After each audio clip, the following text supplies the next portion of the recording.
Broadcasting live from the Capital OTB studios, this is Racing Across America with Seth Merrow.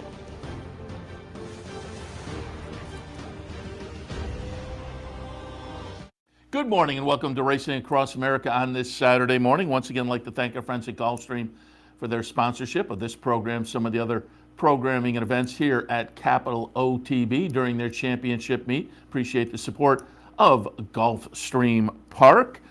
Coming up on today's show, a little bit later on, we'll be joined by Nick Tammaro, the announcer down at Sam Houston Park, and kicked off the announcing career a couple of days ago with their opening day on Thursday down at Sam Houston. But we'll have Nick come on and set up the Sam Houston season for us a little bit, and maybe give a couple ideas for this evening actually, down at Sam Houston. But we're going to start things out with our friend Mike Curry from America's Best Racing. You can find his work over at the ABR website. And over the past month and a half or so, Mike's been taking a look at the late season 2-year-old races. And last weekend, the first brush of Derby Trail 3-year-old races as the calendar turned and the 2-year-olds became 3-year-olds. So I thought we'd talk a little early Derby Trail with Mike Curry. Mike, good morning.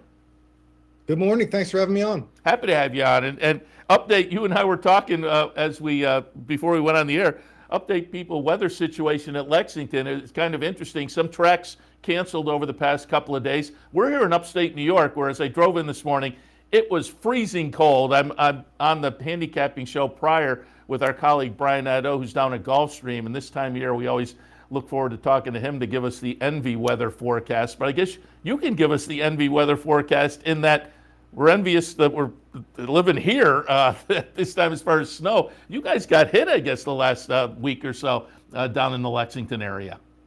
Yeah, pretty unusual for Lexington. About 9 to 10 inches. Everybody had to break out their shovels.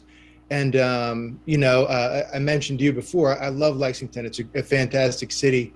But handling snow is not one of the strengths of the city.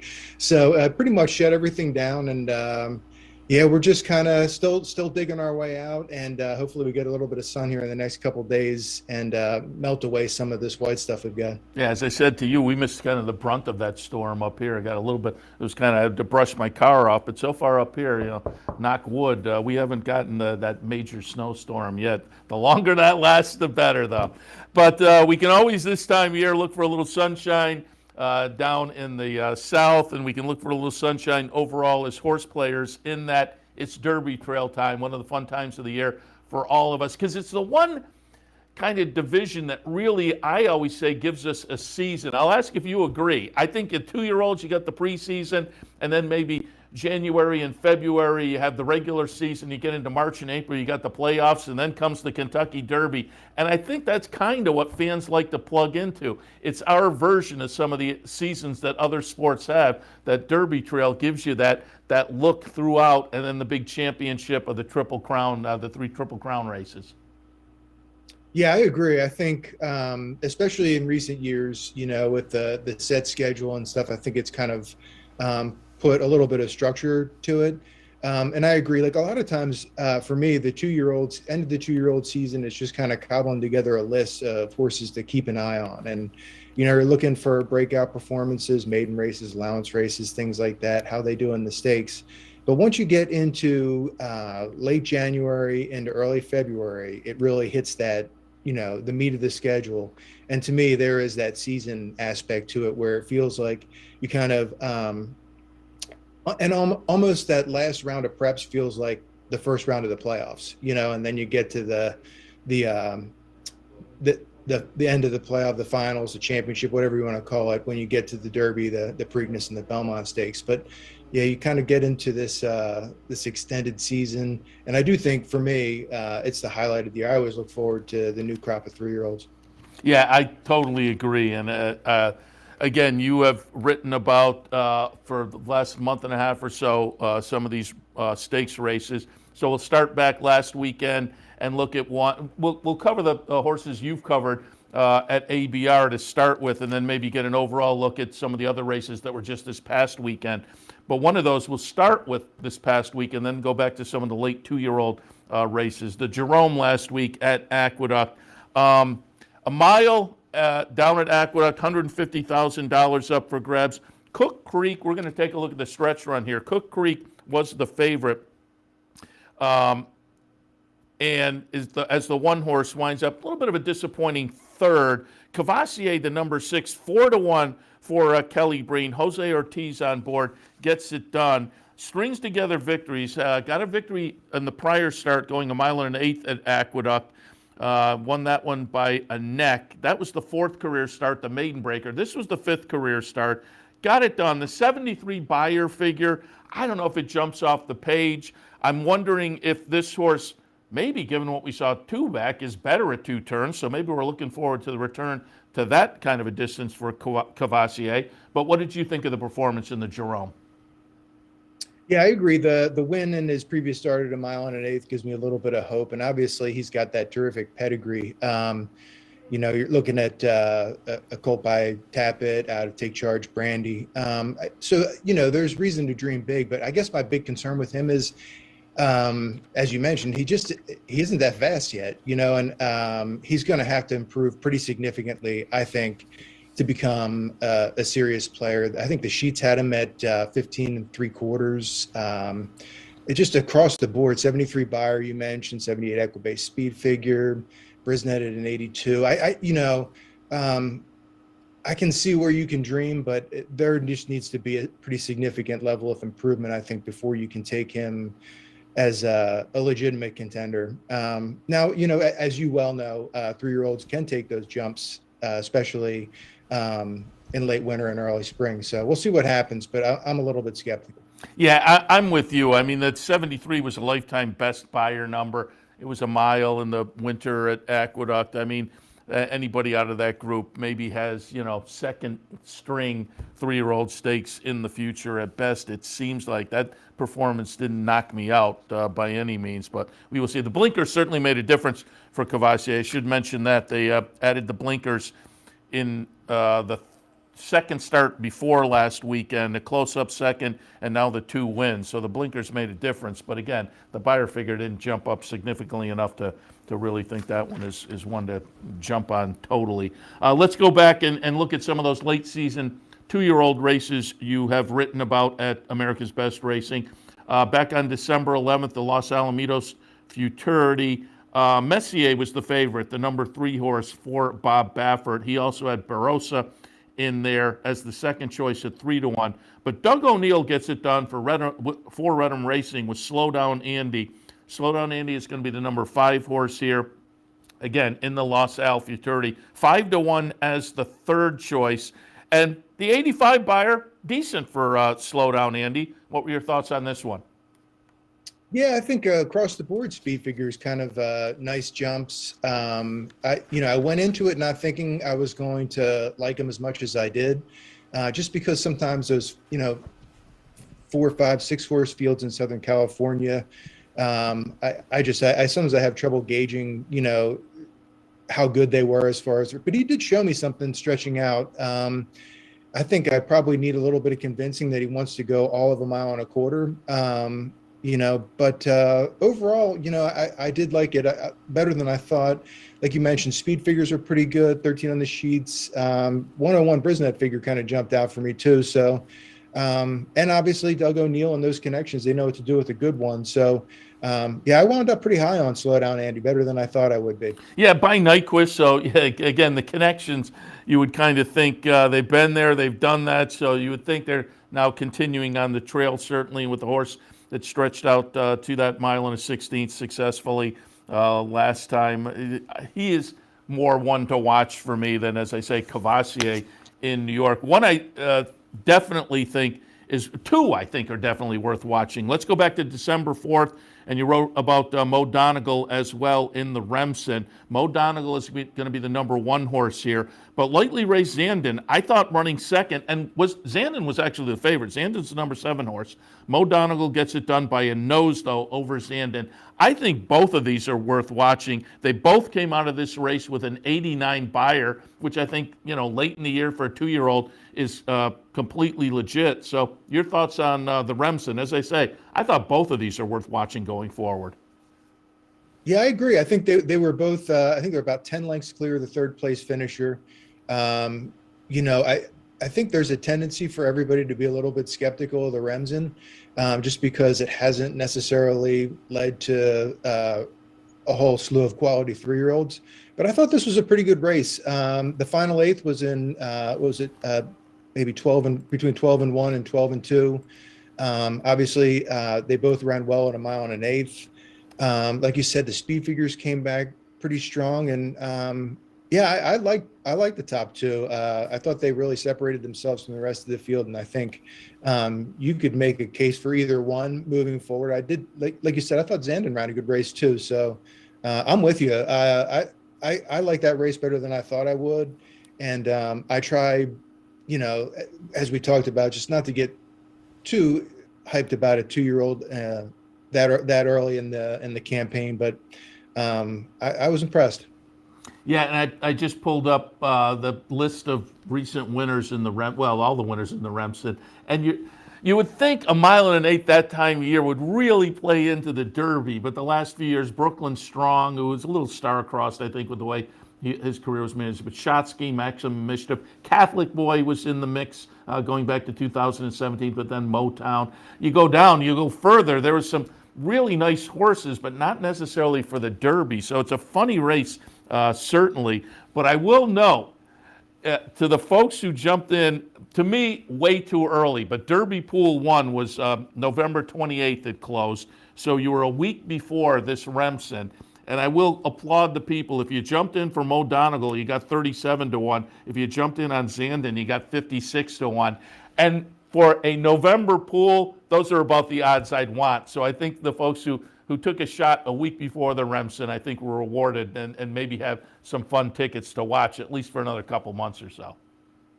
Yeah, I wouldn't mind having a ticket on either one of those at that price. Yeah, that's how I approach the Derby Futures pool too. You're not going in there betting the field, or I'm not at least, just trying to pick maybe one or two that you think you get a value price on that 3 months from now, you won't get anything near that. Yeah, and you have to look for 25 to 1 or above. And the November pool, I think, like I say, 37 to 1 or 56 to 1. Now I'm talking, but the November pool, you're still betting they're just going to make it there, much less win the race. So you definitely want the odds. I can't jump into that November pool, but some of the other pools, if I look and I see my price, I'll jump in and play around a little bit. Also, another race you wrote about, another late 2-year-old race you wrote about at America's Best Racing. Kentucky Jockey Club on November 27th. Smile Happy, worth taking a look at. Smile Happy is going to be the number 8 horse here for Kenny McPeak.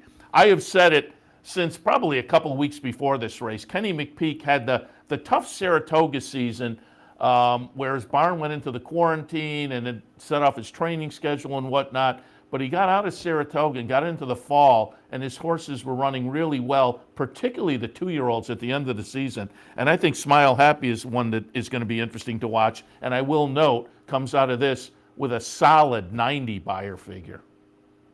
Yeah, and a good number on the sheets had him for, I think, was it 10 and a quarter. I like Ron Happy as a sire too. I think there's a pretty good chance that some of his runners stretch out. Obviously a win at a mile and a 16th at Churchill Downs is always nice to have when you're looking at a potential future Derby prospect. Family of Funnyside, I believe. I liked him a lot. Again, usually the 2-year-olds I'm pretty dubious about when I'm writing early. The first few of these Derby prospects profiles, but this year there a few of them, like Mo Donegal and Smile Happy, I think there's a chance. I look at them and I think I can see down the road them winning a major Derby prep race and being a big factor in May. Yeah, and the Kentucky Jockey Club, obviously, run over Churchill Downs. To me, that's a bonus as well. You have a horse who's already proven over the Churchill Downs strip. Sure, 2 turns at Churchill Downs, win in his pocket already. Like I said, the speed figures, I think it was 90 Buyer you mentioned, 96 Equibase, 98 Brisnet. The sheets had him as for a 2-year-old at that time of year. I'm impressed. We'll see how he comes back. Have we heard yet where his next start's going to be? I haven't, no. I will ask you also about, I always say that when I'm in here handicapping, And at this time of year, as the Churchill horses go to other venues, I'll mention it in the handicapping when I'm in the afternoon doing that. To me, that fall meet at Churchill, I think the 2-year-old races overall are really salty, and you have to pay attention to them, but particularly the stakes races. So when you can win one of those late fall meet 2-year-old races at Churchill, to me, that's a bonus. I agree. Yeah, I definitely, I think that the 2-year-old races at Churchill have been strong, specifically recent years. They just really boosted it up, and it's been, you've seen a lot of really good horses come out of there. Sometimes not always Derby Trail horses, but for other key stakes down the road. Well, for us and our friends up here, Tis the Law a few years ago, coming out of that meet. Now I wanted to go back and just get some of your thoughts on the 3 other 3-year-old races from last weekend, because I think some of those certainly will play into this, at least the early steps on the Derby Trail. Let's start by looking at the Mucho Macho Man last week at Gulfstream. Simplification won that one for Antonio Sano. Simplification is going to be the number 3 horse here. Strike Hard was the 4-5 favorite. The number 2 horse winds up second. Chart margin, pretty solid 4 lengths for Simplification. Lightly raced. 2 starts before this race, he had run a 92 Beyer figure and broken his maiden very impressively. The follow-up at 30 cents to the dollar was a little bit disappointing, but rebounded nicely here. Maybe the follow-up was a bounce. I mean, I certainly think that's potential, because he runs another 90 Beyer figure this past Saturday. So Simplification off of that effort. And as I say, the maiden breaker 2 starts before, Simplification seems like a horse to keep our eyes on as well. Yeah, I really like the Mucho Macho Man. Final 8th and 12-2 after setting the pace in the opening half was 45-4. So he came home pretty fast after setting a solid pace. Speed figures, again, were good. A little bit inconsistent, as you mentioned. Yeah, I guess now when I think about it, maybe it was a bounce out of that big win. I also like the pedigree, too. It's interesting. Epicenter sort of bred along the same line as him, not this time, out of a Candy Ride mare, and he's from the family of Bashado. I'm not definitely not a pedigree handicapper, but when it comes to the Triple Crown races, I always look at it, just because I think that you can get an idea of how far they're going to want to carry their speed. I don't think you can look at that and say, oh, this is going to be a fast horse or a slow horse, but I do think when it comes to distance, there's a factor there. Trainer obviously had a pretty good one a few years back on Avera that he handled nicely. So, I thought Simplification actually probably was my favorite of the ones from last weekend. I will now tee up the one that was most impressive to me, and that was down at Oaklawn in the Smarty Jones. I thought Dash Attack was the one that impressed me the most. Went out for the aforementioned Kenny McPeak, and again, it seems like once he got out of Saratoga and later in the season, his horses were running very well. Dash Attack, the number 1 horse here, coming out of a maiden victory early in December down at Oaklawn in the career debut effort, and follows that up with a win at 7-1. A pretty nice win. The chart margin's a couple of lengths. And the Beyer figure, I think, a solid 82. His maiden victory was a 74. The 82's okay. It was only the second career start, steps into Stakes Company. So on the weekend, I was impressed by Dash Attack. What were your thoughts on that performance?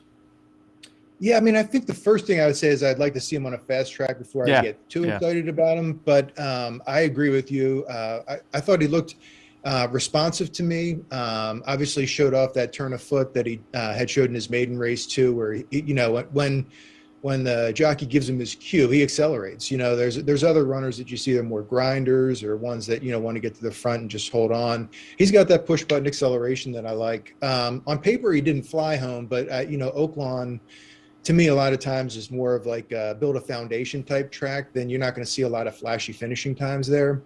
So yeah, I thought he ran well too. I didn't like him quite as much as Simplification, but I did think it was a nice performance visually. Like I said, I would like to see him on a fast track before I invest any stock in him. But in pedigree perspective, Munings is a nice sire, especially for a sprinter. He's had some really nice, capable 2-turn runners, and the Dam by Hardspun won at 1.125 miles. So some room to dream here, I think. Yeah, I mean, as you alluded, the mile in 139.44. So he wasn't blazing by any means, but that's kind of mitigated a little bit by maybe the 82 buyer, and they, obviously looking at the track during the day and whatnot. All of these, it's going to be interesting to see what the next step on the Derby Trail is, if they can validate things. One more from last weekend, and again, you kind of mentioned this earlier. It's hard to know what to make of some of these Southern California races with the short fields and Bob Baffert tending to dominate often. And Bob Baffert did dominate last week in the Sham, running 1-2. Rockefeller, who had come out of a win in New York in the previous race, went off as a 3-2 favorite. Rockefeller is the 4-horse here, but cannot catch stablemate, also trained by Bob Baffert. Newgrange, ridden by John Velasquez, who I think wound up in Southern California specifically to wind up on these kind of Baffert horses. But Newgrange gets it done. The chart margin just under 3 lengths here. And Newgrange, 88 buyer. What were your thoughts on the Sham? Yeah, again, it's a small field, but it did look to me like it had some quality to it. I've always kind of liked OVI class. So I think it's probably a legitimate race. I guess one question I have, though, is, when you look at a horse from the Baffert stable, if they're not going to get Derby points, is where are they going to go next, or are they going to stay with Bob? I'm not sure. At this point, it's such a big question, and taking a horse from the Baffert stable and putting him somewhere else and pointing to the Derby is just such a big question. But I did think I thought Newgrange looked really good in the win, very professional in the stretch. Looked like he lengthened stride nice late. He's another one where you look at the pedigree by Violence. The Empire Maker mare, I guess, it gives you a little bit of hope, but I'm a little bit worried about how he's going to stretch out as the distances get longer. Yeah, both of those, Newgrange and Rockefeller, same ownership, Starlight, Madaket, but it is going to be interesting to see how this whole Baffert Derby story plays out, because you can figure, well, I got a talented 3-year-old, I'll bounce around to make a lot of money, we'll go to the Arkansas Derby, we'll go here, we'll go there, we won't necessarily go to the Kentucky Derby. But most of these big owners, I don't know whether that is I think if you have a good 3-year-old, you want to wind up in the Kentucky Derby. So it's going to be interesting to see how it plays out. And it's going to have to play out sooner rather than later as far as Derby points. Yeah, I mean, I think the decision's probably got to be made. And in fact, I kind of thought that the decision would be made by now. Yeah. And then, just factor in that Baffert's going to have them ready for a target date. He's proven that over the years. And then move into a different trainer with, it's just, if that happens, I shouldn't say that, like you said, it's possible that maybe they just point for other races. But I mean, you have to think, the Derby's an awfully enticing race you don't want to be sitting at home on the first Saturday in May when everybody else, not with a good horse, you got a good horse, you want to be there. That's why these big guys are getting in and spending the money they're spending. They want to be there the first Saturday in May. So as I say, it's going to be interesting to see how it plays out, and it will have to happen fairly soon, you would think, with the Derby point situation. Mike, as always, really appreciate the conversation, the thoughts. Just wanted to kick things off here early in the year with some Derby Trail thoughts so we can all get in the correct frame of mind. As I say, we're coming out of the preseason and hitting what is kind of the regular season now, so we'll all start thinking about it. We'll check out your columns at America's Best Racing, and we will talk again along the Derby Trail and beyond. Sounds great. Always a lot of fun. Thanks so much for having me. Appreciate it. Mike Curry, and again, you can find his work at the America's Best Racing website. Check that out. We'll take a break. We'll come back. We'll do some news and notes a little bit later. As promised, Nick Tammaro from Sam Houston Park. We'll talk about the upcoming season, which is just underway. Nick is the new announcer down at Sam Houston. Maybe get a couple ideas for this afternoon as well. That'll be a little bit later. But news and notes right after this break. Stay tuned.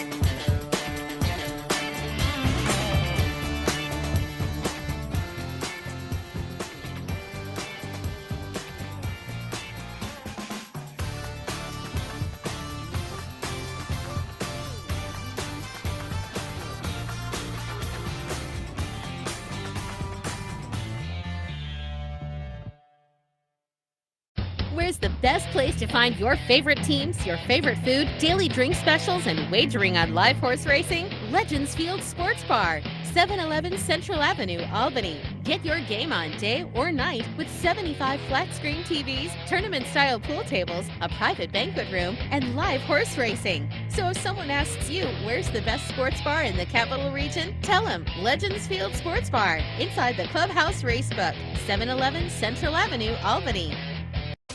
Capital OTB is now streaming live on Roku. The RTN Racing channel on Roku lets you watch OTB TV live through your Roku device or your Amazon Fire Stick, rather than being limited to computers and mobile devices, which means you can now watch OTB live wherever you are. Simply open Roku, scroll to find the RTN channel, then click on OTB TV. OTB TV on Roku. Try it now. Welcome back to Racing Across America on the OTB TV network. As you saw during the commercial, I always like to remind people, if you know people outside the area, and we get people all the time, summertime, gee, I'd love to watch this when I go home. And have to remind people, it's been about a year now. It was about this time last year where we appeared on Roku. And in fact, I got a lot of great comments up at Saratoga from people who were outside the area and had caught on to Roku. But if you know those kind of people who come visit during the summer and, geez, we'd love to watch the network the rest of the year, tell them we are available on Roku. Go to the Roberts channel and you'll find us as a kind of a sub-channel over there. All right, news and notes. The NTRA Moment of the Year voting is now available. I'm just looking. You go to the NTRA website and you can vote. Voting closes February 2nd. So you still have, 3-4 weeks here until February 2nd. And again, it's the NTRA website. Interesting. 11 of the most memorable moments being in quotes, because I don't know whether they're all necessarily moments, but jockey Flavien Prat wins 6 consecutive races on March 12th at Santa Anita.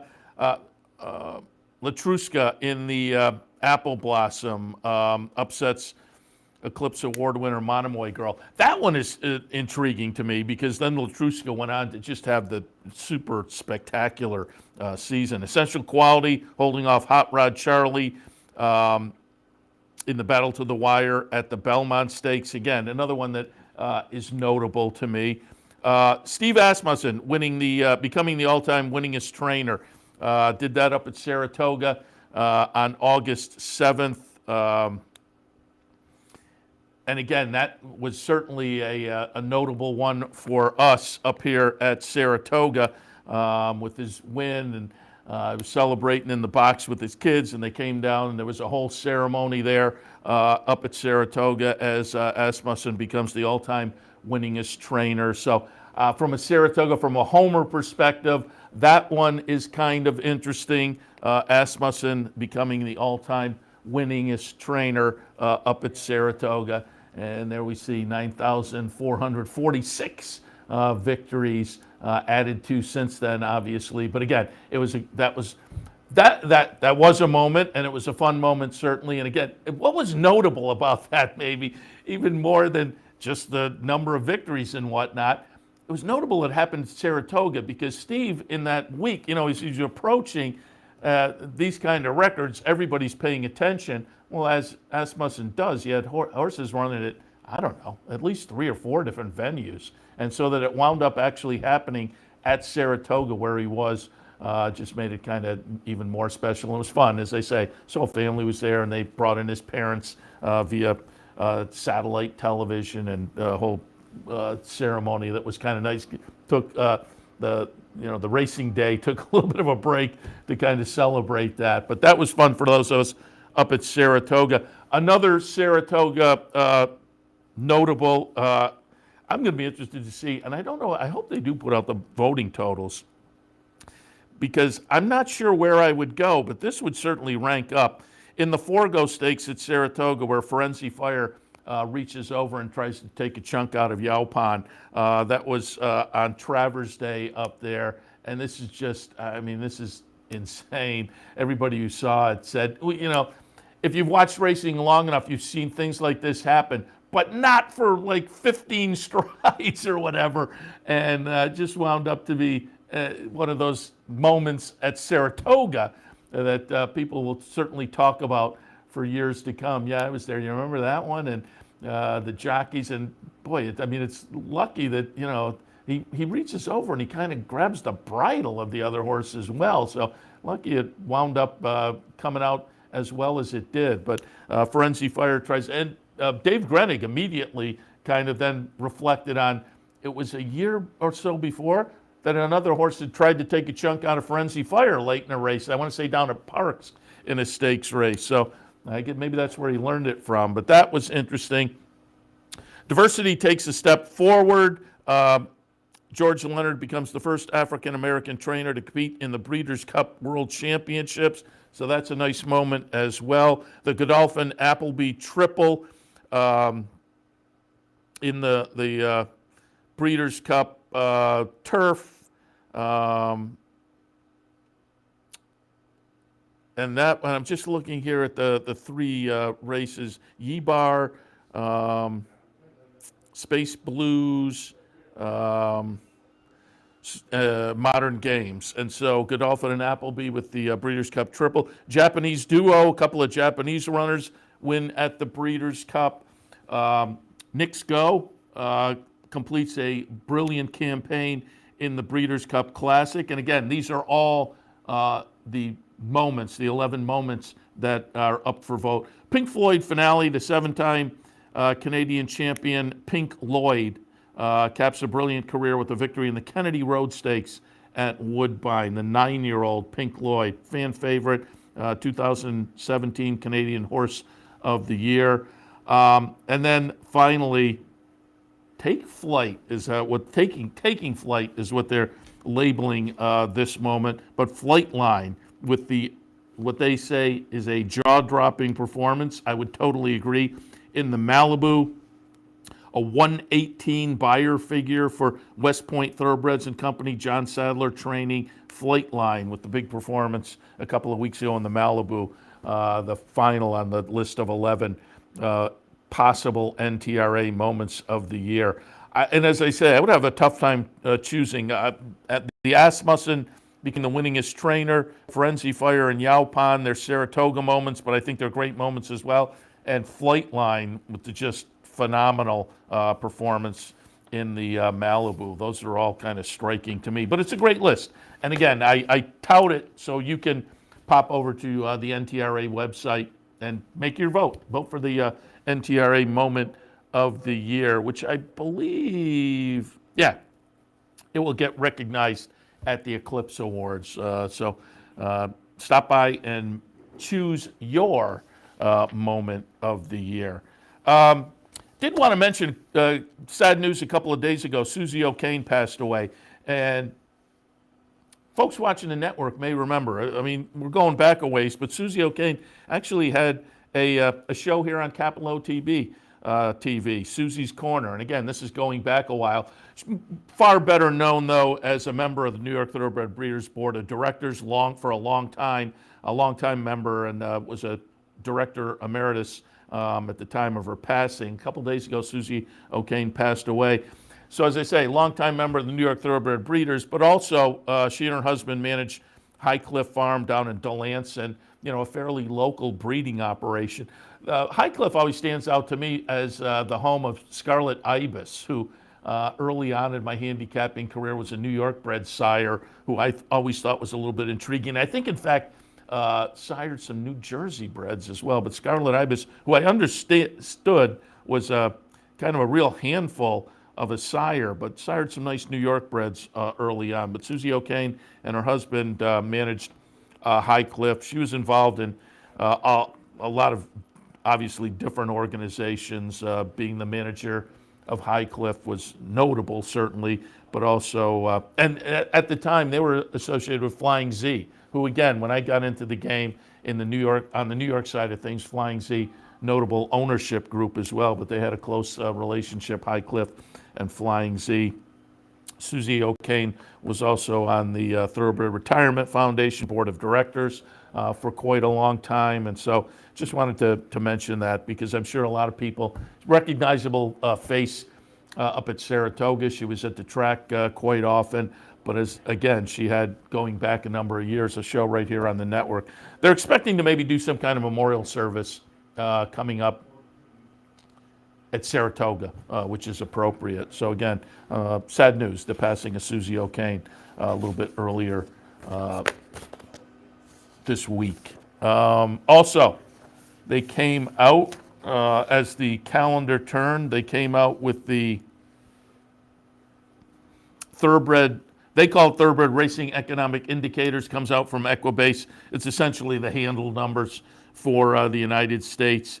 And I've said it many times, Thoroughbred Racing just really did very well during the pandemic, has done very well during the pandemic, both 2020 and last year, 2021.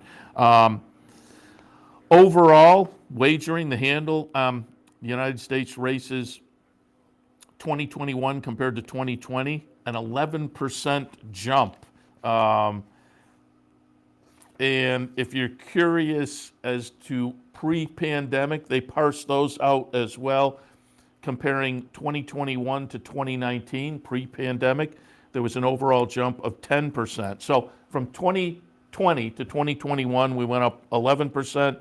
From 2019, pre-pandemic, to 2021, still a nice 10% jump. So again, I think racing really did very, very well in the pandemic period. Has done. We're still in the period. Hopefully things are going to wrap up by the time we get into maybe Triple Crown time this year. Maybe we'll be looking at the pandemic in the rear view mirror again, hopefully. But so far, the last couple of years, I think, have been good to racing.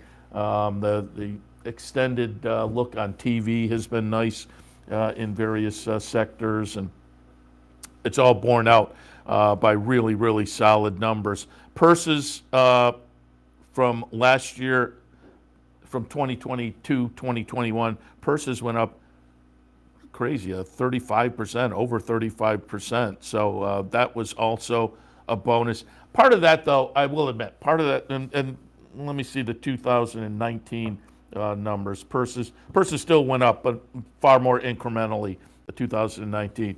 So you look at purses, you look at race days, races, 2020 compared to 2021. You have to take into account the early days of the pandemic. If we remember, there were those 5 tracks that were running. So there were the early days of the pandemic. There was, a month or two where a lot of tracks were on the sidelines that normally wouldn't be. So those numbers are a little bit deceiving. But I think overall, as I say, you can go back. The handle numbers is what is a little bit significant, and you go back 2019, pre-pandemic, regular racing calendar, to 2021 last year, where, again, pretty much on the calendar side of things, we were back to normal. It was still a 10% jump. So, again, the numbers, I thought, indicated, validated what seemed to anecdotally be true over the past couple of years, that racing kind of did a good job going through the pandemic period, and hopefully continues to do so, as I say, as we attempt to reach out and find the light at the end of this pandemic tunnel. All right, we'll take a break. When we come back, as promised before, Nick Tammaro, the new announcer down at Sam Houston Park. He kicked things off on Thursday. We'll have nighttime racing. We had a little Sam Houston last night, nighttime racing tonight as well. So we'll be able to take some Sam Houston action, and we'll get a little preview of their season and more right after this. Stay tuned.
Clubhouse Racebook is the Capital Region's new home for racing and sports. 25,000 square feet of Vegas-style action with live wagering on the best horse racing from around the world.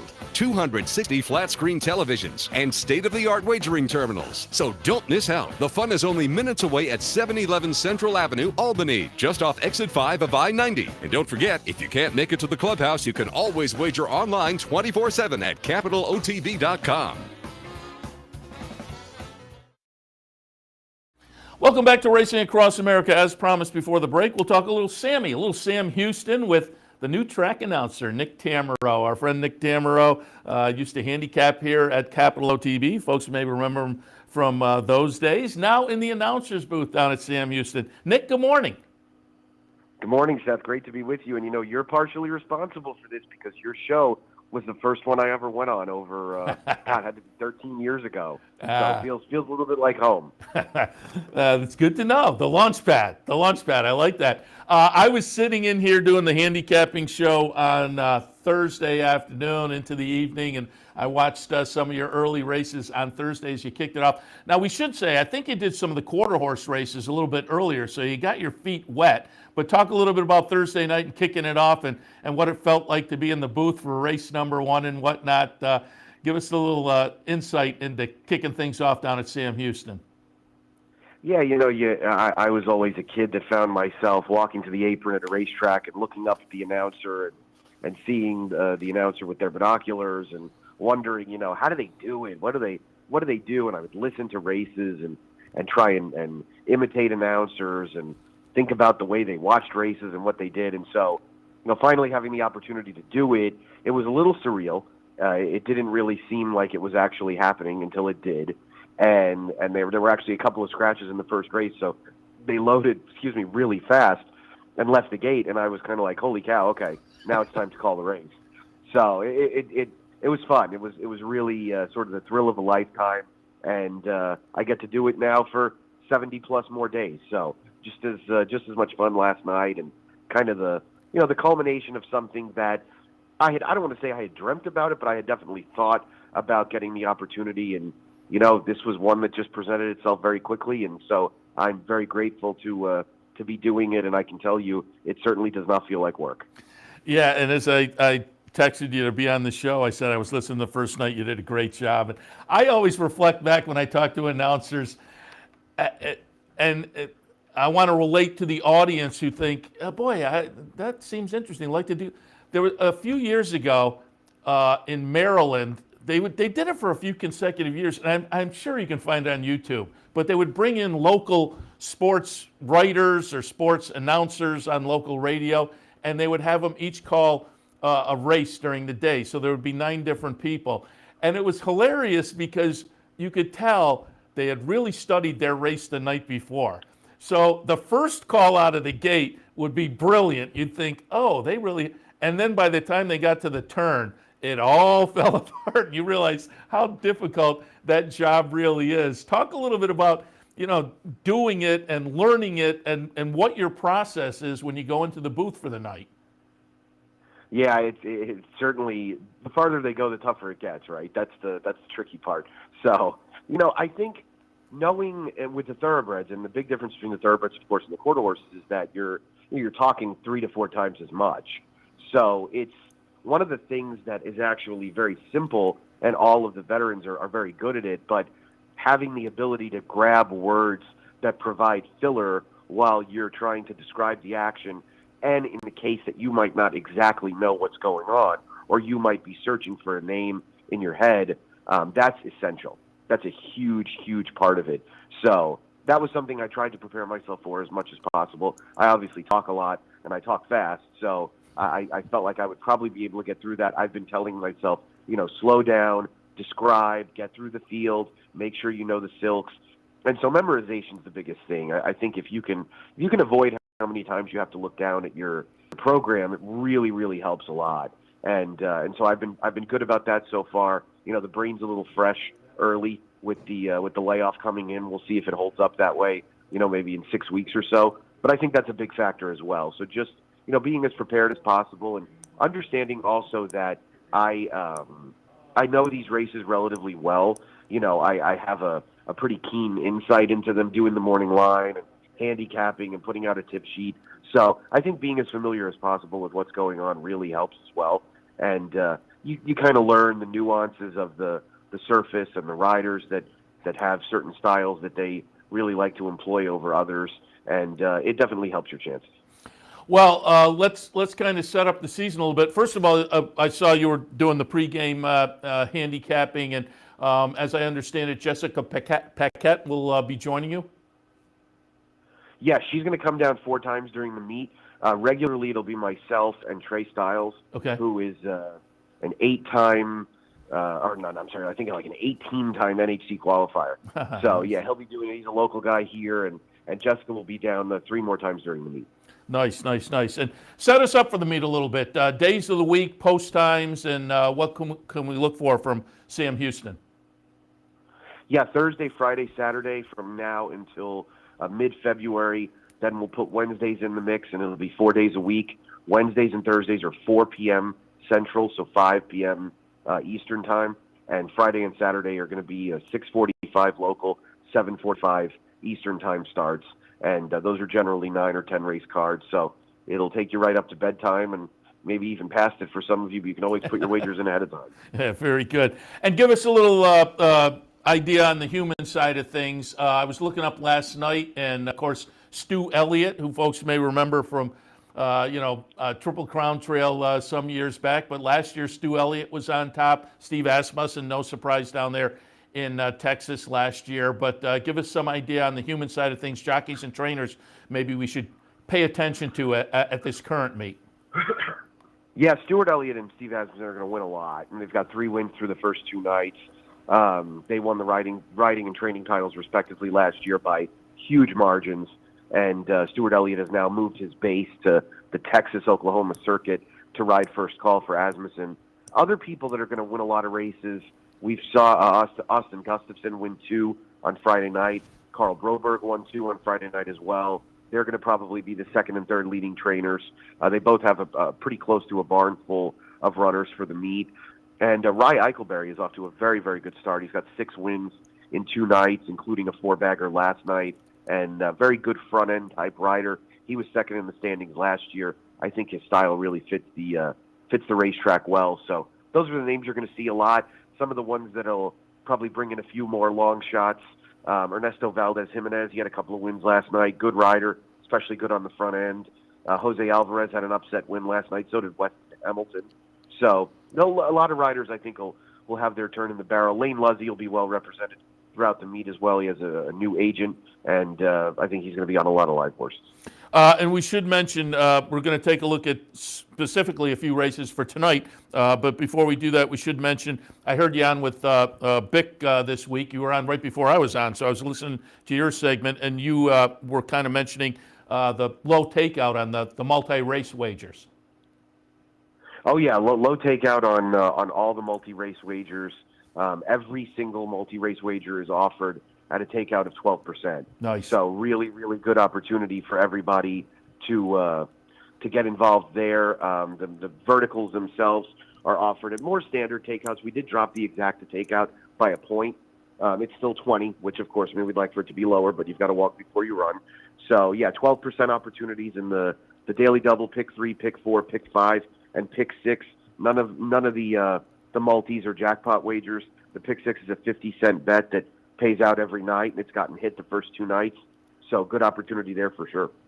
All right, let's get started taking a look at some action for tonight with a kickoff leg to the late pick 4. Race number 6 tonight at Sam Houston. Allowance non-winners are 1 other than. They're going to go a mile. Nice little field of 10 scheduled in the 6th. How do you see it?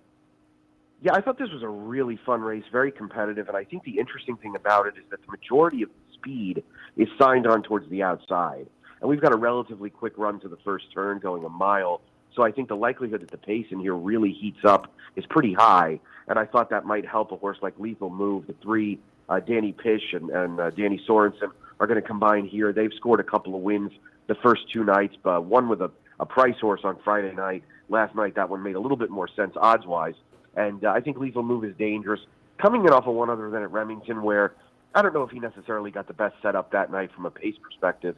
So I think things could unfold quite a bit better here. I also don't think he'll be hurt if we continue to see some rain fall throughout the day. We did have some pretty significant overnight rain. He's run well on a field surface in the past, so he's kind of a long shot play, I think, to keep in mind at 15-1. Yeah, 15-1 on the morning line. I like it. Let's turn the page. Race number 7. Lower claiming conditioned, the non-winners of 3 conditioned claimers going a mile in the 7th. How did you see that one? You know, I realize, and I will say this for the first time here, I'm going to tweet it in a couple of minutes, that there's a misprint in the morning line here in race number 7. Max Pandowdy, who is number 5, is supposed to be 7-2, not 3-5. So worth noting if you're handicapping this card, and we can't make a correction to it now, but I'll make an announcement at the track itself. But, this is a race where Battleship Bevo is going to be a relatively solid favorite, I would say, coming in off a good effort against Tougher. Unfortunately, Larry Stroop passed away on Friday morning. Oh. This Battleship Bevo's trainer. Yeah, so thoughts and prayers with his family. Yeah. I thought this gelding came in good form, made a middle move last time out before flattening out a little bit. But I did, and I think the reason why I'm annoyed about the morning line is that I picked Max Pandowdy. So I would want to tell people to bet Max Pandowdy, who's dropping from 15 to 75 and who just got lost out there wide on the course last time out. So I think we'll get a little bit more like the intended morning line of 7-2 or 4-1, because he can be in a good stock and pound spot in a race that looks like it's got a relatively small amount of speed. Yeah, good info there. And the 9th race at Sam Houston on this Saturday evening, maiden special, 3-year-old fillies going 3/4 of a mile. What did you see in tonight's finale? Yeah, we're going to be dealing with a huge favorite here in number 3, Soaring. And the reason why I wanted to bring it up is I think it's an opportunity to take a shot against her. And I would use 2 horses, Super Empire, the 6, and Dream Pyre, the 7. I think they both offer enough value in the multis to take a little bit of a shot. Super Empire got involved in a pretty hot pace on debut, when dismissed at 24-1. Now I think has every right to improve with that race behind her. And Dream Pyre rallied well, breaking from the rail in that unveiling. I think she can improve as well. We've sort of seen what Soaring is. She got beaten last time out at 2-5. I don't need horses like that. So I thought there were a couple of viable alternatives there, both of whom will offer pretty serious value.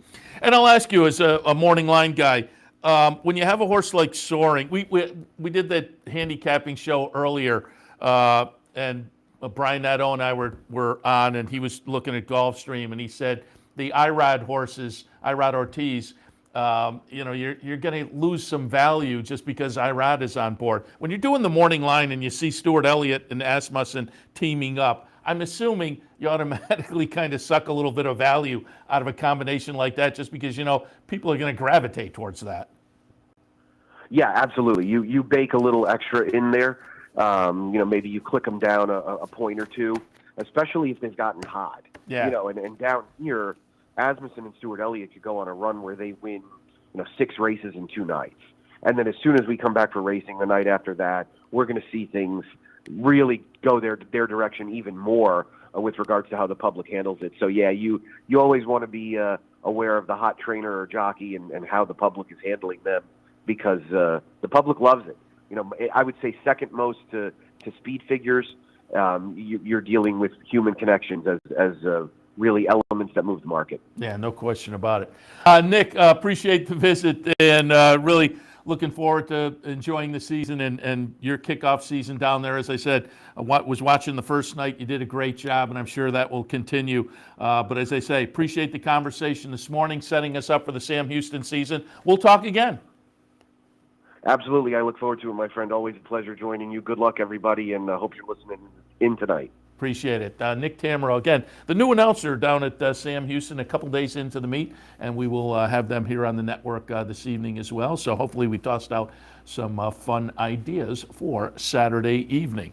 All right, I'm going to wrap it up, but once again, want to remind you that here at the Clubhouse Racebook today, match bet promotion, you can swing on by, watch all the racing action, and enjoy a match bet promotion as well. That's right here at the Clubhouse Racebook this afternoon, 711 Central Avenue in Albany, the same location to enjoy NFL football action as the season winds down tomorrow. Come on in and watch football and racing here at the Clubhouse Racebook, 711 Central Avenue in Albany. Thanks to our friends at Gulfstream for their sponsorship during the championship meet. We appreciate their support. Championship meet continuing through April 3rd. And the game plan for us is actually this year to return to the Florida Derby after a couple of pandemic years where we've been on the sidelines. Our game plan is to go down and team up with our sponsor, Gulfstream Park, and be live down there for the Florida Derby. So certainly looking forward to that trip for multiple reasons. One, to get out of the weather, but go down and see some great racing live as well. And I really enjoy being down at Gulfstream because over the years we've gotten to be friendly with the TV crew and all the folks in the media office as well. So it's always a fun trip down there. For, as I say, multiple reasons, not the least of which is the weather. All right, we're going to wrap it up for Racing Across America, but as always, we'll be back in about an hour or so. Gulfstream kicks off at noon, so yeah, we'll be back in about an hour or so with OTB Live for a Saturday afternoon. We'll take you through the afternoon of racing. Oh, I should mention, I didn't mention it earlier, congratulations to yesterday's Pick 3 bankroll team. I actually wound up hitting both of the sequences, and it wound up okay. It's a pick 3 bankroll, so it's hard to knock it out of the park unless there's some kind of crazy pick 3. But on an 8-race card at Turfway last night, there was obviously 6 pick 3s. And we hit the second longest price and the third longest price. And we probably could have had the longest price of the pick 3s. We hit the 3, 4, 5, races 3, 4, 5, pick 3, and then 6, 7, 8. But the biggest price was 2, 3, 4. Well, our top pick in the second race won. And obviously, we had also used winners in the third and the fourth because that was our second sequence. So I'm just not sure how I would have played that exactly because both of the picks we hit, it's a 50-cent pick 3, and we hit both of them for $1. So I'm not sure I would have parsed the ticket out exactly the same. So I think we wound up as good as we could have yesterday. We hit both pick 3s for $1. We took our $100 pick 3 bankroll and knocked it up to, I think it was $297, $298. So the pick 3 bankroll teams consist of 5 people. And so everybody got about $60 of free Capital OTB money. So courtesy of Capital OTB, you got a few free dollars to play with this weekend and enjoy. Blown it up even further. But it was a fun night last night at Turfway. We did the Twilight edition of OTB Live and covered into the third race at Turfway and kind of kicked off our pick 3 bankroll. And then I went home and was watching later on to see how the pick 3s did, and it all worked out nicely. The early pick 3, we kicked it off with a $28 horse, and so that wound up being a pretty decent little pick 3 for a buck. And as I say, just about tripled our money, and everybody wound up with a nice little chunk of change in their account if you jumped in. Don't forget, all of these promotions, you are invited to put your name in the hat and maybe get selected for the bankroll teams and whatnot and wind up a little free money. Sometimes we hit, sometimes we don't. Sometimes knock it out of the park. I mean, Mike Callahan, was it Preakness weekend, had the bankroll that hit, I want to say $9,000. Everybody wound up with a real good chunk of money in their account. I had the crazy show pool that was a couple $1,000s up at Saratoga. And so you can wind up with a nice amount of money in the account. And like I said, last night, $60 free money is okay. So again, congratulations to everybody who's on the bankroll team, and thanks for playing. All right, I'm going to wrap it up. Racing Across America is in the rear view mirror. We are now looking in the windshield towards OTB Live on a Saturday afternoon. That'll be up in about an hour. We'll see you then. You're watching OTB TV, a service of Capital Off-Track Betting.